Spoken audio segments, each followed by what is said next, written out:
लाने के लिए उन्हें मन फिराव का और एक मौका देता है। जैसे हमने गीत में अभी गाया कि यीशु बुला रहा है। प्रकाशित वाक्य का 3:20 में इस तरह से लिखा हुआ है कि देखो मैं द्वार पर हूँ और द्वार खटखटाता हूँ, जो मेरा शब्द सुनकर दरवाज़ा खोले, द्वार को खोले, मैं उसके साथ आनंद के साथ जाऊंगा कह के कहता है। ये वो द्वार है जो परमेश्वर अपने हृदय के द्वारों की बात करता है। आज कई एक लोग जो परमेश्वर के प्यार से, परमेश्वर से दूर है, उनके हृदय में परमेश्वर के नाम और प्रभु यीशु मसीह का ठकठकाहट आज भी कई एक क्षेत्रों में उनके जीवन में हुआ होगा, जरूर हुआ होगा। क्योंकि दुनिया के सारे मार्ग अपनाने के बावजूद, कई एक प्रकार के रास्तों में खोने के बावजूद, एक समय ऐसा जरूर आ जाता है हर एक मनुष्य के सामने जहां उसको विश्राम लेने की आवश्यकता पड़ती है, और वो विश्राम प्रभु यीशु मसीह का ही होता है। उस समय में परमेश्वर की योजना उसके जीवन में प्रकट होकर वो ये साबित करवाती है कि परमेश्वर जो है उसके जीवन के उस अनुग्रह के लिए और उसके जीवन की बहुतायत का अनुग्रह उसके जीवन में उंडेलने के लिए वो सिद्ध परमेश्वर है और उसको सिद्धता की ओर लेकर जाने वाला परमेश्वर। हालेलुया, प्रभु के पवित्र नाम की महिमा और प्रशंसा होने पाए। जैसे हमने कल हन्ना के जीवन के कुछ 1 अध्याय के 1 से लेकर 10 वचन तक हमने कुछ बुनियादी 3 बातों को देखा था हन्ना के जीवनी की कहानी के बारे में। उसी तरह से आज हम उस पहला सामुएल का किताब उसका 1 अध्याय का 11 वचन से लेकर 20 वचन तक के और उसके 3 बुनियादी बातों को देखने वाले हैं। यानी हन्ना का जीवन जो है हम सभी लोगों के लिए, ये बात खास महिलाओं के लिए नहीं है, पर हम सभी लोगों के लिए जो परमेश्वर के विश्वास योग्यता के साथ बात जोड़ रहे, जो परमेश्वर के लिए लवलीनता के साथ प्रार्थना करते हैं, जो परमेश्वर के ऊपर अपना भाव को मानते हैं और वो परमेश्वर के लिए अच्छे काम अपनाने की इच्छा को रखते हैं, ऐसे सारे लोगों के जीवन में परमेश्वर जो है एक भलाई के और बड़ाई के कार्य का काम करने वाला परमेश्वर कहकर हम उसके जीवन से एक नई शिक्षा को प्राप्त करते हुए हम देखेंगे। आज हम और पहला सामुएल का किताब निकालते हैं, फिर से पहला सामुएल का किताब और उसका 11वां वाक्य इस बार हम पढ़ेंगे। 1 अध्याय का 11वां वाक्य। और उसने यह मन्नत मानी कि हे सेनाओं के यहोवा, हाँ, यदि तू अपनी दासी के दुख पर सचमुच दृष्टि करे, हाँ, और मेरी सुधि ले, हाँ, और अपनी दासी को भूल न जाए, हाँ, और अपनी दासी को पुत्र दे, हाँ, तो मैं उसे उसके जीवन भर के लिए यहोवा को अर्पण करूंगी। हालेलुया, हालेलुया, प्रभु के पवित्र नाम की महिमा और प्रशंसा होने पाए। इसको एक मैं शीर्षक उसके जीवन के लिए, इस वाक्य के लिए अर्पित प्रार्थना, उसके जीवन में एक अर्पित प्रार्थना थी। किस तरह की अर्पित प्रार्थना थी उसके उसमें वो ये कहती है, मैं उसे यहोवा को दे दूंगी। हालेलुया, प्रभु के पवित्र नाम की महिमा और स्तुति होने पाए। उस वाक्य में वो प्रार्थना इस तरह से कहती है कि यदि परमेश्वर जो है मेरा न्याय चुकाए, मुझे एक संतान दे, और जब परमेश्वर मुझे इस तरह का एक बेटा या संतान देगा तो उसको मैं यहोवा को दे दूंगी। प्रभु के पवित्र नाम की महिमा और स्तुति प्रशंसा होने पाए। ये बात आज हमारे कई एक मिशनरी कपल के लिए या जोड़ियों के लिए बहुत ही इम्पोर्टेंट बात है।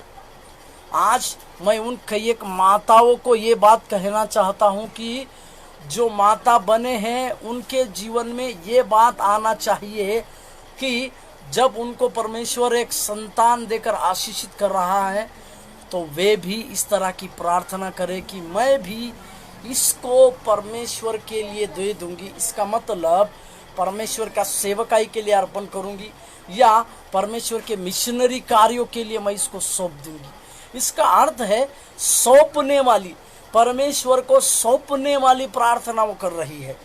उसके जीवन में परमेश्वर को छोड़ और कोई बात उसके जीवन में है ही नहीं। वो उस वाक्य में कह रही है, यदि तू अपने दासी के दुखों को देखे।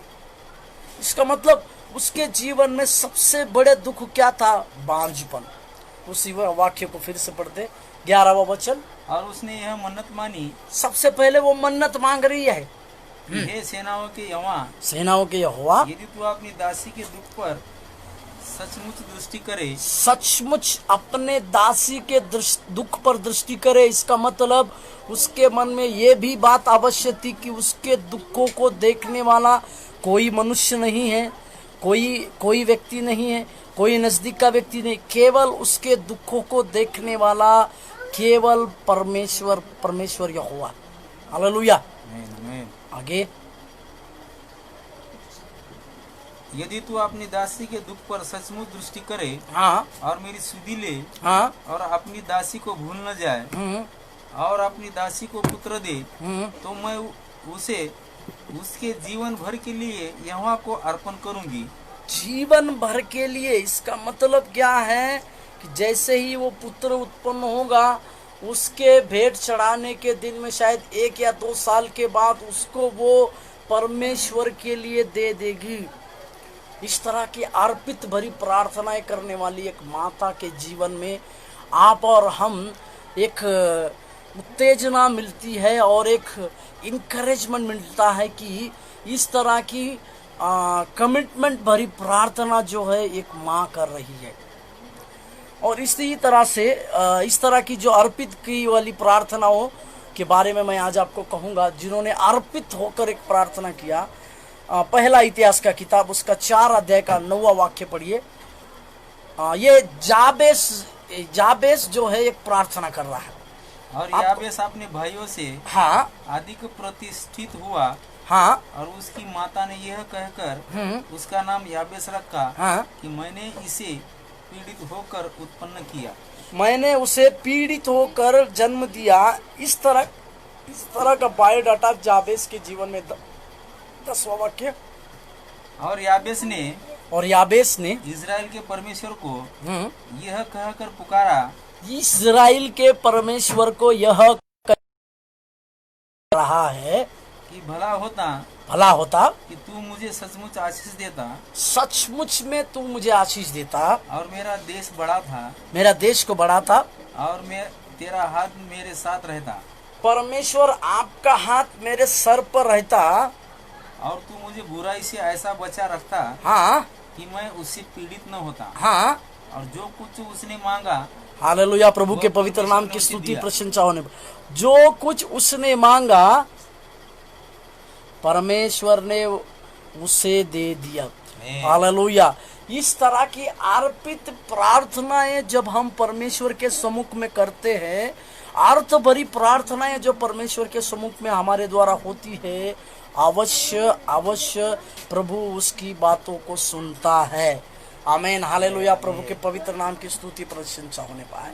और एक वचन को पढ़ते, पहला राजा का किताब, उसका 3रा अध्याय 5 वचन से लेकर 10 वचन तक कुछ बातों को। यहाँ पर एक व्यक्ति जो है, जो सबसे बड़ा बुद्धिमान व्यक्ति है, उसका नाम है सुलेमान राजा।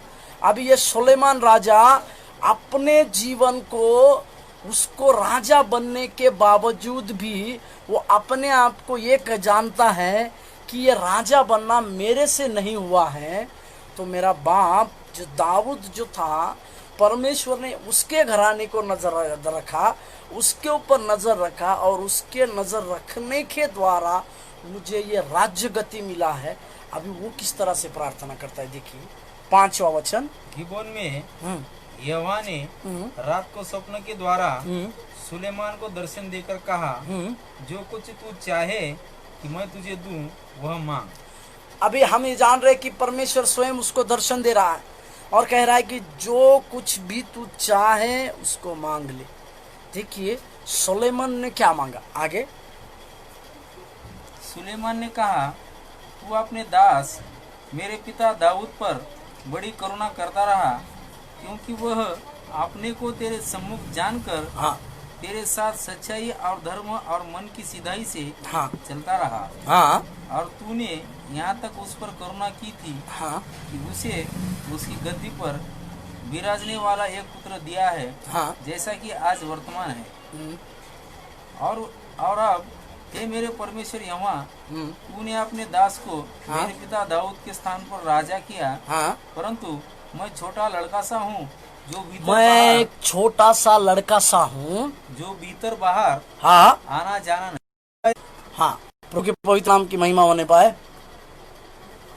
फिर तेरा दास तेरी चुनी हुई प्रजा के बहुत से लोगों के मध्य में है, हाँ जिनकी गिनती बहुतायत के मारे नहीं हो सकती। हाँ, तू अपने दास को अपनी प्रजा का न्याय करने के लिए अपने दास को अपनी प्रजा का न्याय करने के लिए समझने की ऐसी शक्ति दे समझने की यानी बुद्धि की ऐसी शक्ति दे कि मैं भले बुरे को परख सकूं, मैं भले बुरे को परख सकूं। क्योंकि कौन ऐसा है कि तेरे इतनी बड़ी प्रजा का न्याय कर सके।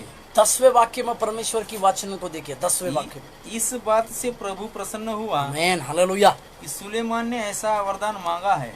इसका मतलब क्या है? जो जो लोग अर्पित होकर प्रार्थनाओं को किए हैं, जिनके जीवन में जिन्होंने आगे पीछे की बातों को ना सोचते हुए अपने आप को उड़ेल कर प्रार्थना किए हैं, उनकी प्रार्थना को परमेश्वर ने जरूर सुना है। जाबेस की प्रार्थना को सुना, सुलेमान की प्रार्थना को सुना, और वहाँ पे उस जगह पे हन्ना की भी प्रार्थनाओं को परमेश्वर ने सुना बोलकर हम देखते हैं। क्योंकि उसके 20वें वचन में, पहला शमूएल का किताब उसका पहला अध्याय का उसका 20वें वाक्य में हम इस तरह से पढ़ते हैं कि उसने उसको एक तब हन्ना गर्भवती हुई, आमीन, हालेलुया। समय पर उसके एक पुत्र हुआ, आमीन।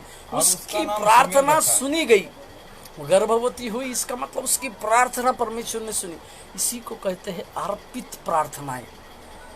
अर्पित की गई जाने वाली प्रार्थनाएं को परमेश्वर जरूर और जरूर सुनता है। ये उसके जीवन की एक बुनियादी बातें थी। दूसरी बात हम उसके जीवन से जो सीखते हैं, पहला शमूएल का किताब उसका पहला अध्याय 15 और 16 वाक्य को देखिएगा। हन्ना ने कहा, हाँ नहीं हे मेरे प्रभु, मैं तो दुखिया हूँ। हाँ, मैंने न तो दाख मधु पिया है और न मदिरा। मैंने अपने मन की बात खोलकर यहोवा से कही है। अभी इस बात को भी हम जानते हैं, जब उस हन्ना के जीवन में बहुत दुख होता था, हन्ना जो है उस समय प्रार्थना करते समय अपने होठ को हिलाती थी पर आवाज नहीं आता था। और वहाँ का याजक जो था एली, उसको इस तरह से लगा कि शायद ये मदिरा पी है, पर वो अपने याजक का तो सम्मान रख रही है, पर एक उस शांति प्रस्तापित करने वाली भी बन रही है। पीस मेकर, जिसको हम कहते हैं कि शांति को प्रस्तापित करने वाले। एक याजक उसके ऊपर दोष लगा रहा है, पर अपने याजक का मान सम्मान रखते हुए वो उसके जीवन में शांति की बातों को स्थापित कैसे कर रही है। उसने तुरंत अपने याजक का सम्मान किया, अपने याजक की बातों को जो वो कह रहा था उसको झुंझलाई नहीं, उसके ऊपर गुस्सा नहीं हुई, परंतु उसके बातों को बिना स्वीकार किए उसके मन को किस तरह से जीती है। देखिए 17वां वाक्य। एली ने कहा, हाँ कुशल से चली जा, मैन इस्राएल का परमेश्वर मन चाहा वर दे। अभी इस जो याजक उसको बुरा कह रहे थे, उस याजक का भी मन को वो अपनी ओर जीत ली, यानी वो शांति प्रस्तापित करने वाली बनी। यानी और एक वाक्य में कही, अपने याजक का सम्मान भी रखा उसने। एक वचन को आप जब पढ़ते हैं, उत्पत्ति का किताब उसका 26वां अध्याय, उत्पत्ति का किताब उसका 26वां अध्याय और 17वां वाक्य पढ़ते हैं, इसहाक के बारे में इस जगह पर लिखा हुआ है। इसहाक के वहाँ से चला गया, हाँ, और गरार के नाले में तंबू खड़ा करके वहाँ रहने लगा। आपको मालूम होना चाहिए, इसहाक जो है वहाँ उसके चरवाहा के विरुद्ध में, यहाँ इसहाक उसके चरवाहा के विरुद्ध में, इसहाक और उसके चरवाहा कुछ लोगों के विरुद्ध में एक वाद हुआ, एक झगड़ा सा हुआ। झगड़ा होने के बाद कई लोग उसको वहां से झगड़ा कर कर निकालना चाहे और इसहाक जो है वहां से झगड़ा कर कर हट गया। इस वचन में इसी तरह से देखते हैं 27 और 29 उसी में देखिएगा 27 और 29।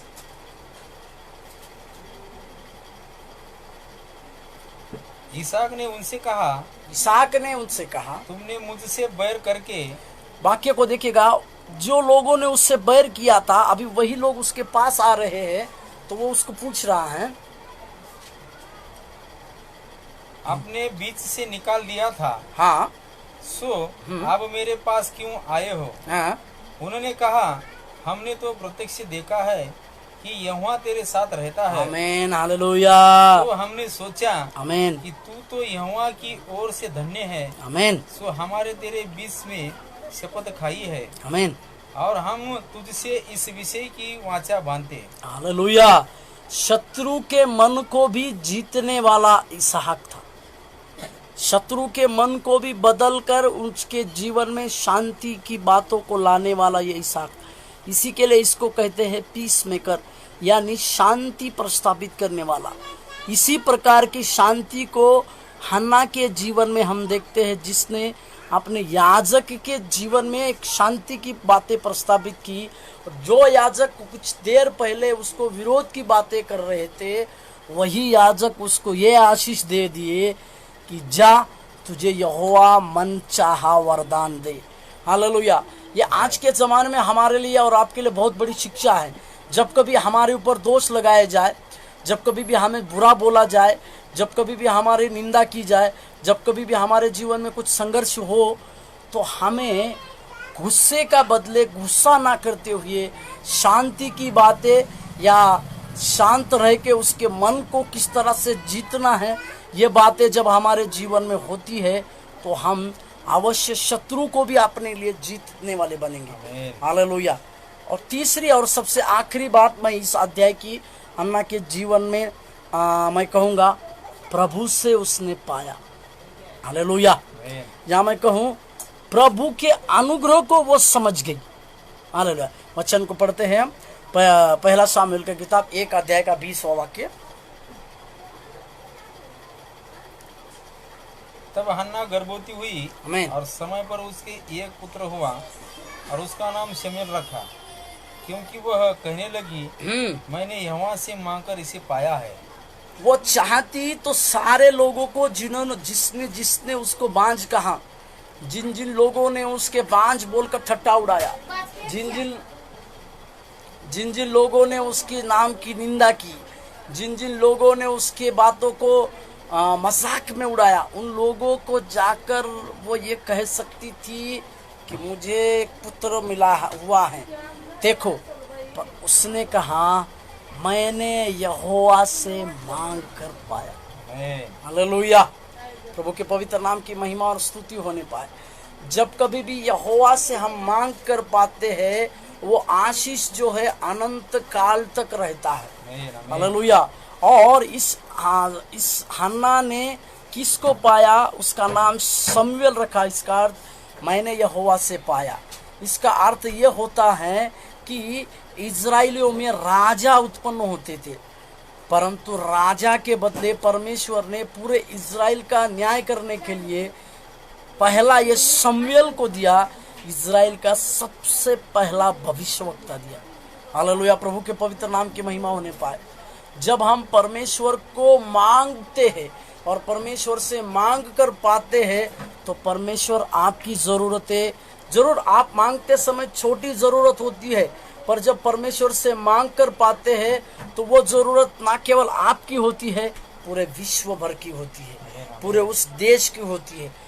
ये शमूएल के बारे में लिखा है, पूरे इज़राइली लोगों का वो पहला भविष्यवक्ता रहा जिसने कई एक भविष्यवाणियाँ की, और उसी के खाते में दाऊद का भी अभिषेक किया गया, जिस दाऊद के घराने से प्रभु यीशु मसीह का आना होता है।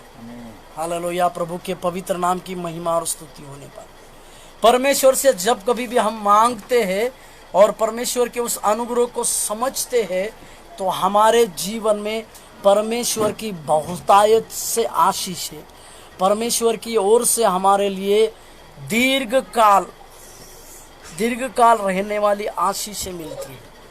ये सबसे बड़ी 3 बातें आज हम हन्ना के जीवन से ये सीख पाते हैं कि हमारे भी जीवन में ये सारी चीजें प्रभु की ओर से होने पाए। आइए हम आंखों को बंद करें, प्रार्थना। स्वर्गीय अति महान प्रभु यीशु मसीह के नाम से हम धन्यवाद देते हैं, तेरी महिमा करते हैं, तेरी प्रशंसा करते हैं। राजा तो सहायता कर और मदद कर प्रभु जी, तेरी ओर से आशीष और अनुग्रह मिलने के लिए हम प्रार्थना करते हैं प्रभु जी। इस समय हमारे देश के लिए हम प्रार्थना करते हैं राजा,